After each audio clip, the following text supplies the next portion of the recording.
نحمده ونصلي على رسوله الكريم اما بعد فاعوذ بالله من الشيطان الرجيم بسم الله الرحمن الرحيم رب اشرح لي صدري ويسر لي امري واحلل عقدة من لساني يفقهوا قولي رب زدني علما۔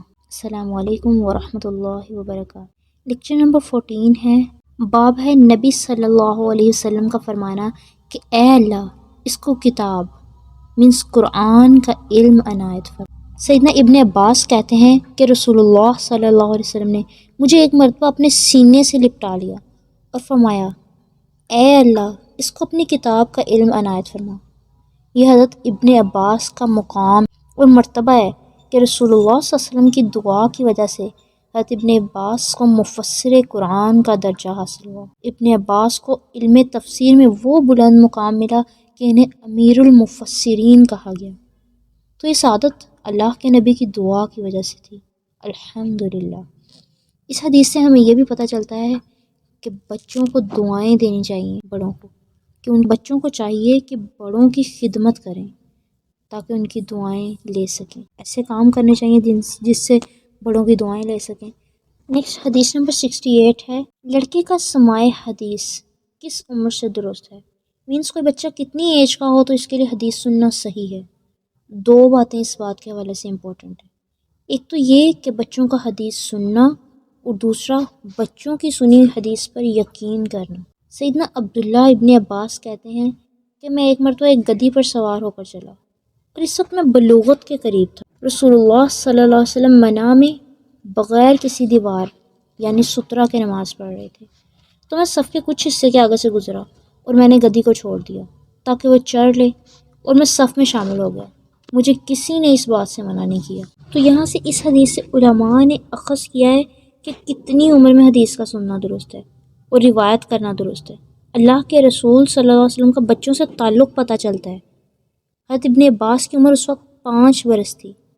5 برس کا ایک بچہ اپنی ایک بات روایت کر رہا ہے اور اس روایت پر اعتماد بھی کیا جا رہا ہے، ٹرسٹ کر رہے ہیں نا، کہ صف کے کچھ حصے کے آگے سے گزرا اور گدھی کو چھوڑ دیا تاکہ وہ چڑھ لے، میں صف میں شامل ہو گیا یعنی میں بھی نمازیوں کے ساتھ مل گیا، اور آپ صلی اللہ علیہ وسلم نے اس سے منع نہیں کیا۔ تو یہاں سے امپورٹنٹ بات جو ہمیں پتہ چل رہی ہے کہ نماز میں سترہ کا ہونا ضروری ہے۔ اللہ کے رسول صلی اللہ علیہ وسلم جب بھی جماعت کرواتے تو آگے سترہ رکھتے، اور بغیر جماعت کے انفرادی طور پر انڈیویجولی جب نماز پڑھ رہے ہیں تو تب بھی کمپلسری ہے کہ اپنے آگے سترہ رکھیں تاکہ آگے سے گزرے بھی کوئی تو نماز متاثر نہ ہو۔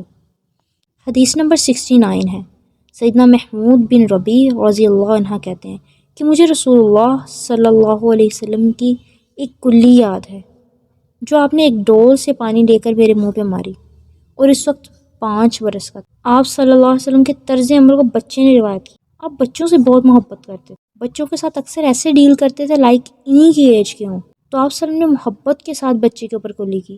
یہ کلی کرنا ایسا نہیں جیسے ہمارے یہاں معیوب جس چیز کو سمجھا جاتا ہے، وہ والی نہیں تھی، وہ برکت کے طور پہ تھی۔ اللہ کے رسول کا ہر فعل باعث برکت تھا اور لوگ اسے اپنے حق میں اچھا خیال کرتے تھے، اور اس سے ہمیں یہ پتہ چلتا ہے کہ 5 ایئرس کا ایک بچہ یاد بھی رکھتا ہے، اس کی یادداشت پہ بیلیو بھی کیا جا سکتا، اور اس حدیث کو قبول بھی کیا جا رہا ہے۔ اس کا مطلب ہے کہ بچوں کا سماع حدیث، کہ بچوں کا حدیث سننا ثابت ہے، حدیث سے ثابت ہے کہ بچوں نے سنی، اس کے بعد انہوں نے روایت کی اور اس پر آج یقین بھی کیا جاتا۔ نیکسٹ باب ہے اس شخص کی فضیلت کا بیان جو دین کا علم پڑھے اور دوسروں کو پڑھائے۔ حدیث نمبر 70 ہے، سیدنا ابو موسیٰ رضی اللہ عنہ نبی صلی اللہ علیہ وسلم سے روایت کرتے ہیں کہ آپ نے فرمایا اس ہدایت اور علم کی مثال جس کے ساتھ مجھے اللہ تعالیٰ نے مبعوث فرمایا مثل تیز بارش کی سی ہے کہ جو زمین پر برسے تو زمین صاف ہو جاتی ہے، وہ پانی کو جذب کر لیتی ہے، پھر اس سے بہت سارا چارہ اور گھاس اگتا ہے، اور جو زمین سخت ہوتی ہے وہ پانی کو روک لیتی ہے، پھر اللہ تعالیٰ اس سے لوگوں کو فائدہ پہنچاتا ہے، وہ اس کو پیتے ہیں اور اپنے جانوروں کو پلاتے ہیں، خود بھی یوز کرتے ہیں اور اینیملز کے لیے بھی یوز ہوتا ہے، اور وہی کھیتی باڑی کے لیے بھی یوز ہوتا ہے، اور اپنی کھیتی کو سیراب کرتے ہیں۔ کچھ بارش زمین کے دوسرے حصے کو پہنچی جو بالکل چٹیل میدان ہے، نہ پانی کو روکتا ہے اور نہ سبزہ اگاتا ہے۔ بس یہی مثال ہے اس شخص کی جو اللہ کے دین کی سمجھ حاصل کرے اور جس چیز کے ساتھ مجھے اللہ تعالیٰ نے مبعوث فرمایا اس کو فائدہ دے اور وہ اس کو پڑھے اور پڑھائے۔ اور مثال اس شخص کی جس نے اس کی طرف سر تک نہ اٹھایا اور اللہ کی اس ہدایت کو جس کے ساتھ میں بھیجا گیا ہوں قبول نہ کیا، بے آب و گیا، بنجر زمین اور چٹیل میدان کی سی۔ رسول اللہ صلی اللہ علیہ وسلم کا یہ طریقہ کار تھا کہ آپ جب کسی بات کو سمجھاتے تو ود ایگزامپل۔ آسمان سے برستی بارش کو کون نہیں دیکھتا، ایک عقل مند دانا انسان بھی اور ایک نادان بھی، سب دیکھتے ہیں نا۔ تو آپ نے اس بارش سے مثال دی کہ میں جو علم لے کر آیا ہوں اس کو لینے والے 3 طرح کے ہیں۔ There are 3 types. جیسے آسمان سے موسلا دھار بارش برسے پتھروں پر سے، یہ پتھریلی جگہ سے وہ پانی اگر آگے گزر جائے تو زمین پر تو اس کا کوئی فائدہ نہیں ہوتا، لیکن اگر وہ زمین اگانے والی ہے، پانی برستا ہے، زمین کچھ اپنے اندر جذب کر لیتی ہے اور اس کی وجہ سے کھیتیاں اگتی ہیں اور لوگ سارے فائدہ لیتے ہیں، سب کو بینیفٹ ہو رہا ہے نا اس کا۔ جب فصل اگے گی تو سارے اس کو یوز کریں گے، سب بینیفٹ اٹھا رہے ہیں۔ یہ ایسے شخص کی اگزامپل ہے جو علم کو سیکھتا ہے، اس کے مطابق خود عمل کرتا ہے اور اس کا نفع دوسروں تک پہنچاتا ہے، مینس صاحب علم ہے، دوسروں کو نفع پہنچانے والا بھی ہے۔ اب جو تھرڈ ہے وہ ایسا شخص ہے کہ اس کی مثال آپ نے یوں دی جیسے پتھریلی زمین جو اپنے اوپر پانی کو اکٹھا کر لیتی ہے، مینس جہاں پر پانی اکٹھا ہو جاتا ہے جس سے لوگ نفع حاصل کرتے ہیں، مینس جو لوگ دوسروں کو علم سکھاتے ہیں، اسی طرح سے وہ علم کا ذخیرہ کرتے ہیں اور دوسرے لوگ اس سے فائدہ حاصل کرتے ہیں۔ یہاں ہدایت اور علم کی مثال تیز بارش سے دی ہے اللہ کے رسول صلی اللہ علیہ وسلم نے، اور یہ کہ علم حاصل کر کے اسے آگے پھیلانا چاہیے، یہ ہے وہ خاص بات جو اللہ کے نبی نے سمجھائی۔ اور کچھ لوگ خود تو عمل نہیں کرتے، خود صاحب عمل نہیں ہوتے، کیونکہ پتھریلی زمین ہے، اگر نرم زمین ہوتی تو اپنے اندر جذب کر لیتی۔ تو جن کے اندر علم ٹھہرتا ہے لیکن عمل نہیں کرتے، ان کی مثال پتھریلی زمین کی ہے کہ دوسرے تو ان سے بینیفٹ حاصل کر لیتے ہیں مگر وہ خود کچھ فائدہ نہیں حاصل کرتے اس سے۔